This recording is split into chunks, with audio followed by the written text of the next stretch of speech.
Welcome to easy movie chance. నేను మీ ప్రియా. అందరికీ నమస్కారం.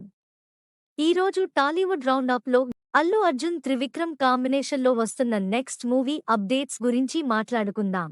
2020 నుండి అల్లు అర్జున్ తన జీవితాన్ని సుకుమార్ యొక్క పుష్ప ది రైజ్ మరియు పుష్ప ది రూల్లకు అంకితం చేశాడు. ఇతర ప్రాజెక్టులకు అవును అని చెప్పినప్పటికీ నటుడు తన లుక్ మార్చుకోలేక ఈ సినిమాలు పూర్తయ్యే వరకు వేచి ఉన్నాడు. ఇప్పుడు అల్లు అర్జున్ తన పుష్ప రాజ్ క్యారెక్టర్ నుండి బయటికి రావడం మనకి కనిపిస్తుంది. పుష్ప ది రూల్ సినిమాతో icon star Allu Arjun box office దగ్గర బిగ్గెస్ట్ బ్లాక్ బస్టర్ అందుకున్నారు.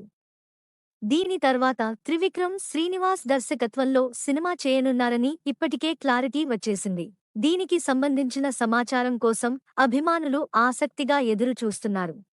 సినిమా గురించి వంశీని అడిగినప్పుడు స్క్రిప్టి దాదాపుగా పూర్తయింది అని చెప్పారు.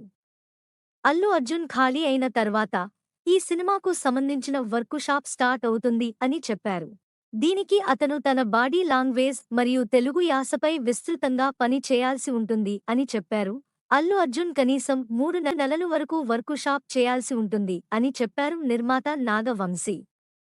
మరియు వచ్చే ఏడాది వేసవిలో ఈ సినిమా షూట్ స్టార్ట్ అవుతుంది అని చెప్పారు. సినిమా పూర్తి చేయడానికి 2 సంవత్సరాలు పడుతుందని మేము భావిస్తున్నాము, ఎందుకంటే దీనికి చాలా విఎఫ్ఎక్స్ ఉంటుంది మరియు దానికోసం మేము ఒక ప్రత్యేక సెట్ను నిర్మించాల్సి ఉంటుంది అని చెప్పారు నాగ వంశీ. నెక్స్ట్ టాలీవుడ్ రౌండప్లో ఇంకో సినిమా గురించి మాట్లాడుకుందాం. Thank you for watching. మీలో చాలామంది నా వీడియోస్ చూస్తున్నారు కానీ సబ్స్క్రైబ్ చేయట్లేదు. సబ్స్క్రైబ్ చేసి కింద బెల్ ఐకాన్ క్లిక్ చేయండి.